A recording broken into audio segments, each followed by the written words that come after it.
दोस्तों इस वीडियो में हम देखेंगे कि कैसे हम घर बैठे बैठे कोटक महिंद्रा बैंक में अपने लिए एक जीरो बैलेंस सेविंग्स अकाउंट खुलवा सकते हैं। अब चाहे आप इसे कोटक महिंद्रा बैंक का जीरो बैलेंस सेविंग्स अकाउंट कहो या फिर आप इसे Kotak 811 zero balance savings account भी बोल सकते हो। इसका पूरा का पूरा प्रोसेस, कैसे अप्लाई करना है, कौन कौन सी डिटेल्स डालनी है, वीडियो केवाईसी क्या होती है, पूरा का पूरा प्रोसेस एक बार मैं आपको स्क्रीन पर भी दिखा देता हूँ। ये सारा का सारा प्रोसेस, कौन कौन सी डिटेल्स डालनी है, क्या डालना है, पैन कार्ड नंबर, आधार कार्ड नंबर, ये पूरा प्रोसेस वीडियो केवाईसी तक और लास्ट में जब आपको अकाउंट की डिटेल्स मिल जाएंगी, यहां तक पूरा का पूरा प्रोसेस मैं आपको करके दिखाऊंगा। लेकिन ये सब कुछ हम देखेंगे वीडियो के अंत में। अकाउंट ओपनिंग का प्रोसेस तो 5 मिनट का है, उसे तो हम 5 मिनट में देख लेंगे। लेकिन सबसे पहले जिस बैंक में मैं एक जीरो बैलेंस सेविंग्स अकाउंट खुलवाने वाला हूं, पहले उस बैंक के बारे में तो मुझे पता होना चाहिए कि कौन कौन से चार्जेस वो बैंक ले रहा है, डेबिट कार्ड की फीस कितनी है। इन सब के अलावा मैं इस बैंक को पहले दूसरे बैंकों से तो कंपेयर कर लूं कि भाई कोटक महिंद्रा बैंक ही बेस्ट है या फिर इसकी तुलना में कोई और बैंक बेस्ट है। जब तक मैं कंपैरिजन नहीं करूंगा तो मैं इसमें एक जीरो बैलेंस अकाउंट खुलवा के क्या करूंगा। देखो सबसे पहले ये जो कोटक 811 अकाउंट है ना, ये दो प्रकार के होते हैं। पहला तो है अपना ये जो जीरो बैलेंस सेविंग्स अकाउंट है, दूसरा है कोटक 811 का एज सेविंग्स अकाउंट। पहले तो बिल्कुल भी कंफ्यूज नहीं होना, हमें जो अकाउंट खोलना है वो खोलना है जीरो बैलेंस सेविंग्स अकाउंट। अब इसमें बहुत कंफ्यूजन हो जाती है। कई बार क्या होता है, जीरो बैलेंस सेविंग्स अकाउंट किसी कस्टमर को खोलना होता है, लेकिन गलती से वो खोल कौन सा लेता है, एज सेविंग्स अकाउंट खोल लेता है। बाद में वो 10,000 रुपए इसमें मेंटेन करने होते हैं, ये 10,000 रुपए मेंटेन होते नहीं है, फिर कुछ ना कुछ एक्स्ट्रा चार्जेस लगते रहते हैं और फिर बाद में कस्टमर बोलता है कि भाई मेरे फालतू के पैसे कट गए। तो बिल्कुल भी कंफ्यूज नहीं होना, हमें एज सेविंग्स अकाउंट नहीं खोलना, हमें नॉर्मल कोटक 811 का जीरो बैलेंस सेविंग्स अकाउंट खोलना है। ठीक है, अब इसका जो लिंक है ना, ये जो जीरो बैलेंस का है, इसका जो लिंक है ये मैं आपको नीचे डिस्क्रिप्शन बॉक्स में दे दूंगा ताकि आप एकदम सही अकाउंट ही खोलो। ठीक है जी। उसके बाद यहां पे ये अकाउंट खुल गया, चलो ठीक है जी। मेरे को यहां पे दो प्रकार के कार्ड्स मिलते हैं। पहला तो होता है वर्चुअल डेबिट कार्ड और दूसरा होता है फिजिकल डेबिट कार्ड। ये जो फिजिकल डेबिट कार्ड है ये तो मुझे वेलकम किट के अंदर, जैसे मान लो मेरा अकाउंट खुल गया, जो मुझे वेलकम किट मिलेगी उस वेलकम किट के अंदर मुझे घर पे मिल जाएगा। जैसे फिजिकल डेबिट कार्ड मिलता है, इसकी जो फीस है ये है 299 रुपए। अब इसके ऊपर जीएसटी एक्स्ट्रा नहीं लगेगा, ये जीएसटी वीएसटी मिला के ही 299 रुपए की इसकी एनुअल फीस आपको कोटक महिंद्रा बैंक को पे करनी है। दूसरा ऑप्शन ये है कि आप वर्चुअल डेबिट कार्ड भी सेलेक्ट कर सकते हो। अब वर्चुअल डेबिट कार्ड का मतलब यह है कि जब आपका अकाउंट खुल जाएगा, अकाउंट खुलने के बाद जब आप कोटक महिंद्रा बैंक की मोबाइल बैंकिंग एप्लीकेशन को यूज करोगे तो उसके अंदर एक ऑप्शन दिखाएगा वर्चुअल डेबिट कार्ड का। यानी वर्चुअल डेबिट कार्ड का मतलब है कि ऐप के अंदर ही आपका डेबिट कार्ड दिखाएगा, उस डेबिट कार्ड का डेबिट कार्ड नंबर दिखेगा, सीवीवी नंबर दिखेगा। यानी उस वर्चुअल डेबिट कार्ड की कोई फीस नहीं है, ₹0 फीस है। उससे आप गूगल पे, फोन पे, XYZ, अमेजोन पे खर्चा करना है, कुछ भी कर सकते हो आप। उस जो वर्चुअल डेबिट कार्ड है उससे कुछ भी कर सकते हो, बस एटीएम में जा करके कैश नहीं निकाल सकते। जैसे हम कार्ड इंसर्ट करके कैश निकालते हैं वो नहीं निकाल सकते। आप कार्डलेस कैश विड्रॉल जरूर कर सकते हो वर्चुअल डेबिट कार्ड से। ठीक है जी। उसके बाद आगे बढ़ते हैं। मान लो मेरे पास डेबिट कार्ड आ गया, physical debit card welcome kit में मैंने घर पे मंगवा लिया। अब इस डेबिट कार्ड से कोटक महिंद्रा बैंक ये बोलता है कि आप कोटक महिंद्रा बैंक के डेबिट कार्ड से अगर कोटक महिंद्रा बैंक के ही एटीएम में जाते हो और कैश निकालते हो तो महीने की आपको 5 ट्रांजैक्शंस फ्री मिलेंगी। उसके बाद हर एक बार जब आप कार्ड इंसर्ट करके पैसा निकालोगे, 5 ट्रांजैक्शन पूरी होने के बाद हर ट्रांजैक्शन पे 21 रुपए का चार्ज लगेगा। लेकिन अगर आप कोटक महिंद्रा बैंक के एटीएम कार्ड को किसी दूसरे बैंक के एटीएम मशीन में जाकर के कैश विड्रॉ करते हो तो इस केस में 2 ऑप्शन बनते हैं। पहला, अगर आप मेट्रो सिटी में रहते हो तो 3 ही ट्रांजैक्शन फ्री मिलेगी महीने की, और अगर आप नॉन मेट्रो में रहते हो तो आपको फिर महीने की 5 ट्रांजैक्शन फ्री मिलेंगी। उसके बाद आपको वही 21 रुपए का चार्ज हर बार देना पड़ेगा। ठीक है जी। इसके बाद आगे बढ़ते हैं। चेकबुक की अगर हम बात करें तो ये बोलता है कि पहली बार जब हम अकाउंट खोलते हैं तो पहली चेकबुक हमें फ्री मिलती है। उसके बाद वो चेकबुक अगर खत्म हो गई तो हर एक चेक लीव की जो फीस है वो 3 रुपए की फीस है, और कम से कम आपको 25 चेक लीव चाहिए होंगी। यानी आपको जो अगली चेकबुक मिलेगी वो मिलेगी 75 रुपए की। इसके बाद सबसे इंपॉर्टेंट पॉइंट पे आते हैं। देखो, जीरो बैलेंस सेविंग्स अकाउंट में मैं अपना एक अकाउंट खोल रहा हूं तो इसका मतलब ये नहीं है कि मैं इसके अंदर पैसा भी जीरो रखूंगा। या मान लो कोई भी, या मान लो आपने भी अगर Kotak Mahindra bank zero balance savings account को चूज करने का सोचा है तो इसका मतलब ये थोड़ी है कि आप इसके अंदर पैसा भी शून्य ही रखोगे। बस हम जीरो बैलेंस सेविंग्स अकाउंट क्यों खोलते हैं? क्योंकि हम ये चाहते हैं कि बैंक में हमारे कोई भी XYZ फालतू के चार्जेस ना कटें। जैसे कई बार क्या होता है, मान लो कि 10,000 रुपए बैंक में मिनिमम बैलेंस मेंटेन करना है। ठीक है जी। अब बाई चांस कई बार क्या होता है कि 10 का 8,000 हो जाता है और बैंक वाले ये पूरा का पूरा पैसा चूस मारते हैं कि भाई आपने बैलेंस जो है मेंटेन नहीं किया। इसी वजह से कस्टमर सोचते हैं कि बैंक में अकाउंट खोलें, अच्छे से बैंक में अकाउंट खोलें, लेकिन अकाउंट वो जीरो बैलेंस वाला या फिर 0 रुपए मेंटेन करने वाला इसीलिए खोलता है भाई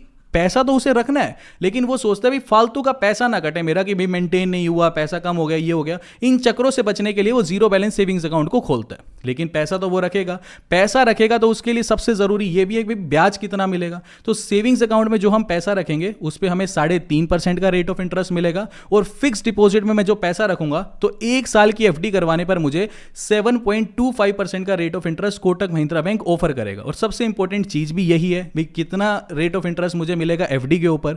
अब एफडी की अगर हम पूरे भारत के बैंकों में तुलना करें तो कोटक महिंद्रा बैंक कहां आता है? ये एक एक जो रेट ऑफ इंटरेस्ट है ना, मैंने एक एक बैंक की साइट पे जाकर के ये रेट ऑफ इंटरेस्ट आपके लिए निकाला है। मतलब ये यहां से शुरू होता है। सबसे ज्यादा भारत में आज की डेट में जो बैंक ऑफर कर रहा है रेट ऑफ इंटरेस्ट एफडी के ऊपर वो है जना स्मॉल फाइनेंस बैंक। ये 366 डेज की यानी 1 साल और 1 दिन की एफडी करवाने पर 8.5% का रेट ऑफ इंटरेस्ट ऑफर करता है। ऐसे ये पूरी की पूरी लिस्ट है। अगले पेज पे फिर ये बैंक्स आ जाते हैं, उसके बाद ये सारे के सारे। तो कोटक महिंद्रा बैंक की अगर हम बात करें तो ऑलमोस्ट भारत के टोटल बैंकों के बीच में ही लाई करता है इसका रेट ऑफ इंटरेस्ट। हम ये नहीं कह सकते कि सबसे ज्यादा है, हम ये भी नहीं कह सकते कि सबसे कम है, कहीं बीच में लाई करता है। और सबसे कम रेट ऑफ इंटरेस्ट नीचे आपको सारे सरकारी बैंक मिलेंगे जो सबसे कम रेट ऑफ इंटरेस्ट ऑफर करते हैं। ये एचडीएफसी बैंक प्राइवेट हो गया, ये नीचे सारे सरकारी हैं जो 6.30%, 6.30%। कोटक महिंद्रा बैंक ऑफर कर रहा है 7.25% का रेट ऑफ इंटरेस्ट। ठीक है जी। अब यहां पे सबसे ज्यादा जो रेट ऑफ इंटरेस्ट प्रोवाइड करते हैं बैंक, वो कर रहा है स्मॉल फाइनेंस बैंक। दूसरा भी स्मॉल फाइनेंस बैंक है, तीसरा भी स्मॉल फाइनेंस बैंक, चौथा स्मॉल फाइनेंस बैंक, ये भी स्मॉल फाइनेंस बैंक, फिर आ जाता है आरबीएल बैंक, फिर ये स्मॉल फाइनेंस। यानी अगर हम पूरी इसको ध्यान से देखें तो टॉप पे जितने भी बैंक्स हैं भारत के, स्मॉल फाइनेंस बैंक की सबसे ज्यादा रेट ऑफ इंटरेस्ट हमें प्रोवाइड कर रहे हैं। और इन स्मॉल फाइनेंस बैंक्स में भी सबसे जो शानदार बैंक है वो है एयू स्मॉल फाइनेंस बैंक। इसका रेट ऑफ इंटरेस्ट हमें यहां पे मिल रहा है 7.6% का, और इसकी जो डेबिट कार्ड की फीस है वो है 150 रुपए प्लस 18% जीएसटी यानी 177 रुपए बैठती है। यानी कोटक महिंद्रा बैंक की है 299 रुपए, इसकी है 177 रुपए। यानी आप ये कह सकते हो कि एयू स्मॉल फाइनेंस बैंक की ब्रांचेस भी ज्यादा है और सर्विसेज भी बहुत अच्छी है। तो आप कोटक महिंद्रा बैंक भी बहुत अच्छा है, लेकिन कोटक महिंद्रा बैंक से आप ये देखो कि डेबिट कार्ड की फीस भी कम है और इंटरेस्ट रेट भी ज्यादा है। तो मैं ये कहूंगा कि अगर आप एक ऑप्शन सेलेक्ट करना चाहते हो तो कोटक महिंद्रा बैंक तो बेस्ट है ही है, बाकी एयू स्मॉल फाइनेंस बैंक को भी सेकंड ऑप्शन में रख सकते हो। मैं इसका भी लिंक जो है आपको अप्लाई करने का डिस्क्रिप्शन बॉक्स में दे दूंगा। और बाकी इसका जो रेट ऑफ इंटरेस्ट है ये बीच में है, आप इन सभी का स्क्रीनशॉट भी ले सकते हो कि कौन सा बैंक कितना रेट ऑफ इंटरेस्ट ऑफर कर रहा है फिक्स डिपॉजिट पे। और एक चीज यहां बस ये ध्यान रखना, इसके बाद हम स्टेप शुरू कर रहे हैं कैसे अप्लाई करना है। बस एक चीज ये याद रखना कि ये जो रेट ऑफ इंटरेस्ट है ये आज के रेट ऑफ इंटरेस्ट है, और एक एक रेट ऑफ इंटरेस्ट को मैंने निकाला है।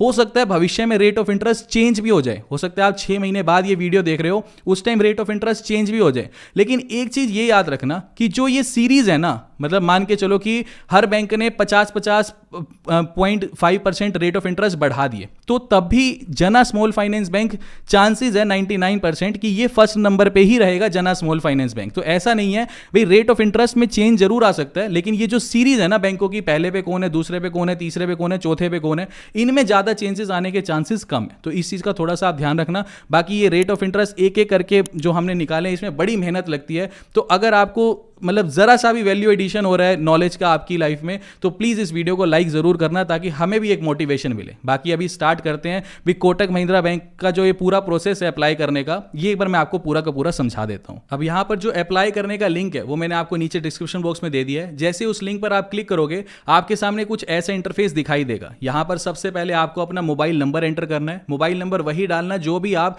कोटक महिंद्रा बैंक के साथ अपना मोबाइल नंबर एक तरह से रजिस्टर करवाना चाहते हो। उसके बाद नीचे आपको अपनी ईमेल आईडी डालनी है, फिर आपको अपने शहर का पिन कोड डालना है, यानी जहां पे भी आप रहते हो वो वाला पिन कोड आपको यहां पर एंटर करना है। ये सारी डिटेल एंटर करने के बाद नीचे फिर आपको ओपन नाउ के ऑप्शन पर क्लिक करना है। ओपन नाउ के ऑप्शन पर क्लिक करने के बाद ये मुझे एक मैसेज दिखा रहा है कि sorry we are currently unavailable here. इसका मतलब ये है कि काफी बार क्या होता है कि मान लो अगर आप किसी रूरल एरिया में रहते हो, ठीक है, या फिर अगर आप सेमी अर्बन एरिया में रहते हो जहां पे कोटक महिंद्रा बैंक की कोई ब्रांच है ही नहीं, तो आपको ऐसा ही मैसेज दिखाएगा। तो डरने की कोई बात नहीं है, यहां पे आपको पिन कोड डालना है। मान लो अगर आप गांव में रहते हो तो आपको आपके गांव के जो भी शहर सबसे नजदीक पड़ता है ना, उस शहर का पिन कोड डाल दो। ठीक है, इससे होगा क्या कि आप रह रहे हो गांव में, लेकिन आपका जो अकाउंट खुलेगा वो आपके गांव के नजदीक जो भी शहर है जहां का भी आप पिन कोड डालोगे उस ब्रांच में आपका बस अकाउंट खुल जाएगा। अकाउंट यहां पे ऑनलाइन खुल जाएगा, तो घबराने की बात नहीं है। जैसे कि जिसके लिए मैं अप्लाई कर रहा हूं वो भी एक तरह से उनका जो घर है रेजिडेंस है आधार कार्ड के हिसाब से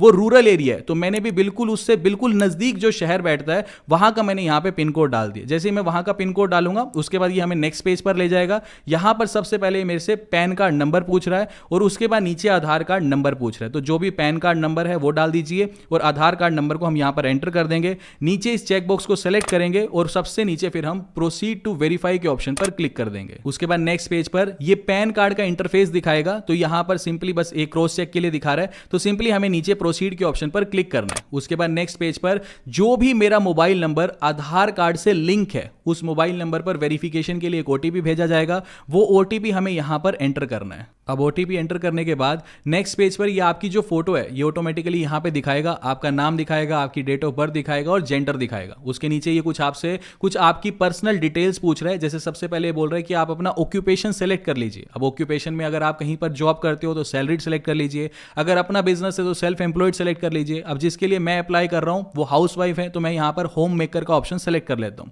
उसके बाद ये पूछ रहा है कि सोर्स ऑफ इनकम क्या है, तो इनकी सोर्स ऑफ इनकम जैसे फैमिली इनकम है तो मैं यहां पर फैमिली इनकम का ऑप्शन सेलेक्ट कर लेता हूं। फिर उसके बाद यहां पर ये पूछ रहा है कि इनकम फैमिली इनकम है कितनी, तो जैसे कि लेस देन 2 लाख जितनी भी आपकी इनकम है वो आप इनकम स्लैब सेलेक्ट कर सकते हो। फिर मैरिटल स्टेटस ये पूछ रहा है, तो मैरिड हो तो मैरिड, अनमैरिड हो तो अनमैरिड। फिर यहां पर आपको अपने फादर का नेम एंटर करना है, तो यहां पे फादर का नेम एंटर कर दिया। फादर का नेम एंटर करने के बाद नीचे ये मदर का मेडन नेम पूछ रहा है। वैसे कायदे से मेडन नेम का मतलब ये होता है कि मदर का शादी से पहले क्या नाम था, लेकिन आप इतने चक्रों में मत पड़ो। जो आपकी मदर का हाल फिलहाल अभी नाम है वही नेम आप यहां पर एंटर कर दीजिए। नीचे कंफर्म मदर नेम में आप कंफर्म मदर नेम कर दीजिए। उसके बाद सिंपली नीचे सबसे नीचे आपको प्रोसीड के ऑप्शन पर फिर क्लिक कर देना है। उसके बाद नेक्स्ट पेज पर ये दोबारा एक मैसेज दोबारा दिखा रहा है कि ये जो एड्रेस है ये नॉट सर्विसेबल है। तो वही वाली प्रॉब्लम होगी क्योंकि इनका जो आधार कार्ड पे पिन कोड डला हुआ है ये रूरल एरिया का डला हुआ है और इनके जो गांव में कोटक महिंद्रा बैंक की कोई भी ब्रांच नहीं है, तो यहां पे भी कोई घबराने की जरूरत नहीं है। अच्छा, एक चीज और मैं बता दूं, अगर आप शहर में रहते हो और शहर में अगर आपके कोटक महिंद्रा बैंक की ब्रांच है तो एक बार भी ये मैसेज आपको नहीं दिखाएगा,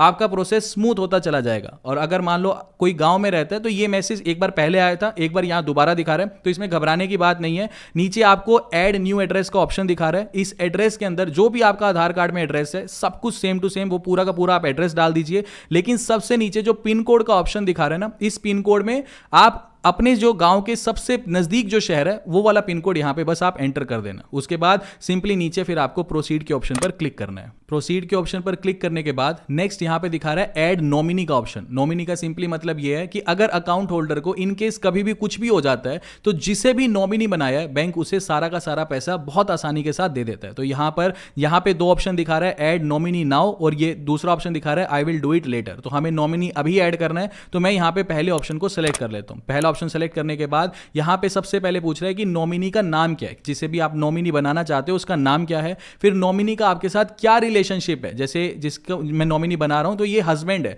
तो यहां पे मैं यहां पे रिलेशनशिप हस्बैंड सेलेक्ट कर लूंगा। फिर उसके बाद नॉमिनी की डेट ऑफ बर्थ डालनी है। उसके बाद नीचे पूछ रहा है कि नॉमिनी का एड्रेस क्या है, तो यहां पे मैं इस चेकबॉक्स को ऑन कर लूंगा। यानी यहां पे लिखा हुआ है same as my communication address, यानी हस्बैंड वाइफ एक ही घर में रहते हैं तो इस एड्रेस को मैं जैसे ही ऑन करूंगा तो मुझे नीचे नॉमिनी का पूरा एड्रेस नहीं डालना होगा। लेकिन अगर नॉमिनी कोई ऐसा है कि अगर मान लो किसी दोस्त को आप बनाना चाहते हो और नॉमिनी का एड्रेस आपके एड्रेस से अगर अलग है तो नीचे फिर आपको नॉमिनी का कंप्लीट एड्रेस डालना होगा। तो यहां पर ये सारा नॉमिनी सेलेक्ट करने के बाद सबसे नीचे फिर आपको प्रोसीड के ऑप्शन पर क्लिक करना है। उसके बाद नेक्स्ट पेज पर ये आपको ले जाएगा। यहां पर ये आपको पूरी की पूरी ये फॉर्मेलिटीज दिखा रहा है। तो यहां जितने भी चेकबॉक्स आपको दिखाई दे रहे हैं ये सारे के सारे चेकबॉक्स को आपको सेलेक्ट करना है। उसके बाद नीचे प्रोसीड टू एम पिन के ऑप्शन पर आपको क्लिक करना है। उसके बाद नेक्स्ट पेज पर ये कुछ लोडिंग का प्रोसेस दिखा रहा है तो थोड़ा सा आप इस पेज पर बने रहना। और उसके बाद नेक्स्ट पेज पर ये बोल रहा है कि एंटर एम पिन। यहां पे आपको अपना एम पिन सेलेक्ट कर लेना है 6 अंकों का। अब ये एम पिन क्या है, जैसे ही ये हमारा अकाउंट ओपन हो जाएगा इसके बाद हम डाउनलोड करेंगे, यानी आपको डाउनलोड करना है कोटक महिंद्रा बैंक की मोबाइल बैंकिंग एप्लीकेशन। और मोबाइल बैंकिंग एप्लीकेशन जैसे आपका गूगल पे, फोन पे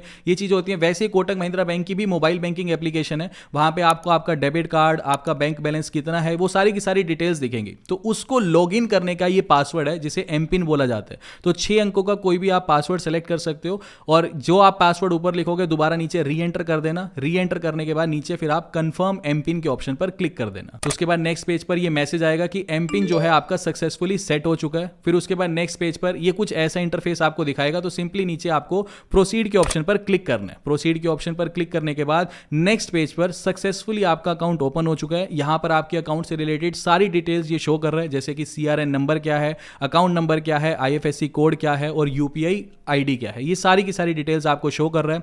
अब यहां पे लास्ट प्रोसेस हमारा बच गया है वीडियो KYC करना, क्योंकि बिना KYC के हमारा जो अकाउंट है ये अधूरा ही माना जाएगा। तो KYC करने के लिए हमें यहां पे ऑप्शन दिखा रहा है कंप्लीट फुल KYC का। तो इस कंप्लीट फुल KYC के ऑप्शन पर मैं क्लिक कर दूंगा।